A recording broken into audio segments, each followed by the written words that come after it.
प्रिय सज्जनों, हार्दिक अभिनंदन। जब भी श्रवण कुमार का नाम लिया जाता है, उन्हें मातृ एवं पितृभक्त के रूप में याद किया जाता है। किंतु क्या आपको पता है कि एक बार तीर्थ यात्रा के दौरान एक जगह उनके मन में एक ऐसा विचार आया जिसे सुनने के बाद आप सब हैरान हो जाएंगे। इसके बारे में यदि आप जानना चाहते हैं तो वीडियो में आखिर तक बने रहें। आप लोगों में से जिन सज्जनों ने अभी तक इस चैनल को सब्सक्राइब नहीं किया है, कृपया इसे सब्सक्राइब कर लें, जिससे इस तरह के इंस्पायरिंग वीडियो हम अपलोड करते रहें। तो आइए इस कथा को सुनते हैं। श्रवण कुमार अतुलनीय मातृ पितृभक्त आदर्श पुत्र थे। विश्व के इतिहास में उनके समान सर्वगुण संपन्न आज्ञाकारी किसी अन्य युवक के उदाहरण शायद ही होंगे। वह जीवन भर अपने माता पिता की प्रत्येक इच्छा की पूर्ति में ही परम सुख, संतोष एवं आत्मतृप्ति मानते रहे। मातृदेवो भव, पितृदेवो भव, यही उनका सिद्धांत था। जीवन की संध्या में उनके अंधे वृद्ध माता पिता ने तीर्थ यात्रा की इच्छा प्रकट की।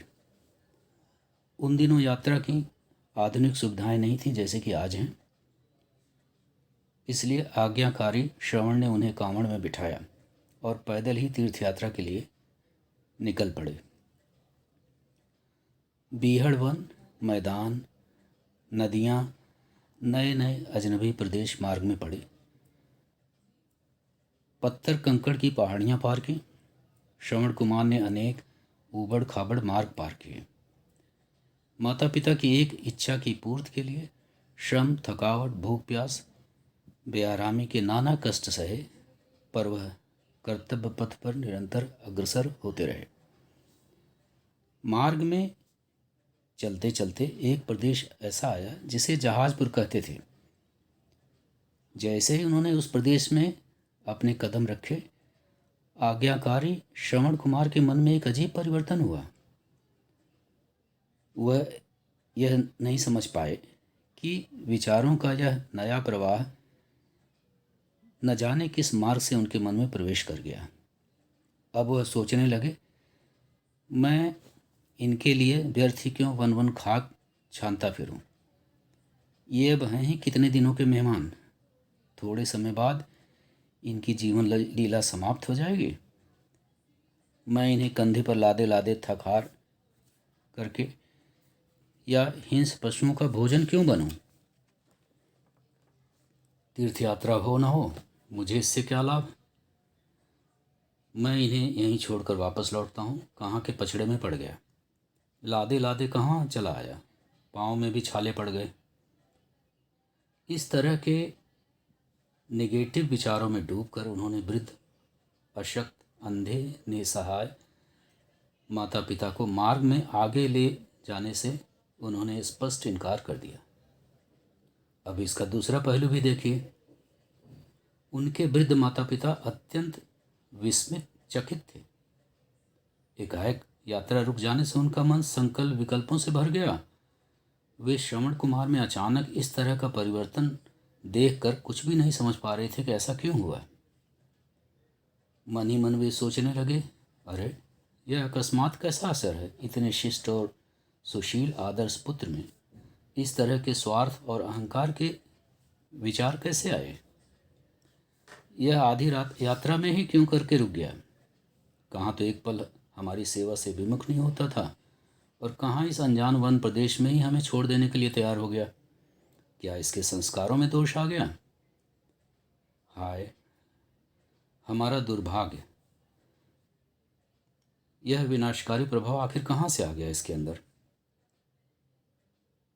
श्रवण के पिता बेहद समझदार थे। उन्होंने बहुत विचार कर कहा, हो न हो यह इस भूमि का और इस वातावरण का असर दिखाई देता है। लगता है यह जमीन पापपूर्ण विचारों से भरी हुई है। कुछ सोचकर वे श्रवण कुमार से बोले, श्रवण, यह ठीक है कि तुम हमें कंधों पर लिए इतनी लंबी तीर्थ यात्रा कराते कराते थक गए हो, आगे तुम हमारा भार लेकर नहीं चल सकते, ठीक है, कोई बात नहीं, पर हमें कहीं न कहीं छोड़ दो। बस हमारी एक बात मान लो, फिर आगे कुछ नहीं कहेंगे। श्रवण कुमार ने कहा, कहिए, आप क्या चाहते हैं? वे बोले, इस जहाजपुर प्रदेश की सीमा से हमें बाहर निकाल दो, फिर हम स्वयं कहीं चले जाएंगे। यह छोटा सा फासला है, जहाँ तुमने हमारे लिए इतना श्रम किया है, थोड़ा सा और कष्ट कर दो। बस बेटा, हमें इस प्रदेश की सीमा से बाहर पहुंचा दो। बेमन से श्रवण कुमार ने फिर कांवड़ उठा ली। चलते समय श्रवण कुमार मन ही मन सोचने लगे, थोड़ा सा इलाका है, बस अब पार किया, फिर इस भार से छुटकारा मिल जाएगा। यह सामने की पहाड़ी पार की और इस प्रदेश की सीमा से बाहर हुए, फिर इस यात्रा से पीछा छूट जाएगा। लाओ जल्दी से इस सीमा को पार कर लेते हैं। लगभग आधे घंटे चलने के बाद वह प्रदेश पार हुआ। जल्द ही वह एक नए इलाके में प्रवेश करने लगे। पर यह क्या, जैसे ही उन्होंने नए इलाके में कदम रखा, उनके मन में फिर परिवर्तन शुरू हो गया। उन्हें आश्चर्य हो रहा था कि उनके मन में यह बार बार परिवर्तन क्यों हो रहा है। सद्बुद्धि लौटी, और जब सद्बुद्धि लौटी तो विवेक भी लौट आया। नए प्रदेश के वातावरण में उनमें कर्तव्य बुद्धि का शुभ प्रकाश फिर जगमगाने लगा। उस दिव्य प्रकाश में उन्हें अपने माता पिता के प्रति की गई अवज्ञा और भूल का ज्ञान हुआ। इस प्रदेश के प्रकाश में उन्हें अपनी कुबुद्धि और कुतर्क पर भारी पछतावा होने लगा। वह पश्चाताप के स्वर में बोले, ओह, मैंने अपने देवता स्वरूप माता पिता को कट वचन कहकर कितना बड़ा पाप किया है। कर्तव्य की कितनी अवहेलना की है। मेरे वचन कितने अनुचित गलत थे। यह कृतघ्नता, यह संकुचितता और कुबुद्धि मेरे मन में किस प्रदेश से आ गई। श्रवण को दुखी देखकर उनके पिता ने समझाया, श्रवण, इसमें तुम्हारा कुछ भी दोष नहीं है। यह उस बुरी भूमि का प्रभाव था। इस जमीन के बुरे वातावरण में अनेकों वर्षों के कुसंस्कार फैले हुए हैं। इसमें बहुत दिनों तक कपटी, धोखेबाज तथा बड़े स्वार्थियों का निवास रहा है, ऐसा मालूम होता है। इस प्रदेश की विषैली वायु और दूषित वातावरण में रहकर कोई भी दुर्भावों से परिपूर्ण हो सकता है। इस बुरे वातावरण में रहकर जो क्षण भर में तुम्हारी बुद्धि कुसंस्कारों से बोझिल हो गई, उसमें तुम्हारा जरा सा भी दोष नहीं है।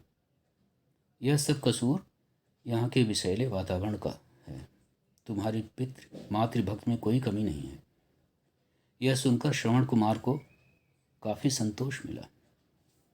उन्हें मालूम हुआ कि वातावरण अच्छे आदमी को भी बुरा बना देता है। और यह समझने के बाद वह आगे की यात्रा पर हंसी खुशी फिर निकल पड़े।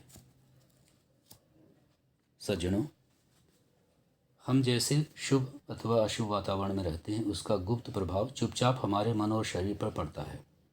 आपने देखा होगा कि मंदिर के शुभ वातावरण में शुभ वृत्तियाँ बिखरती हैं।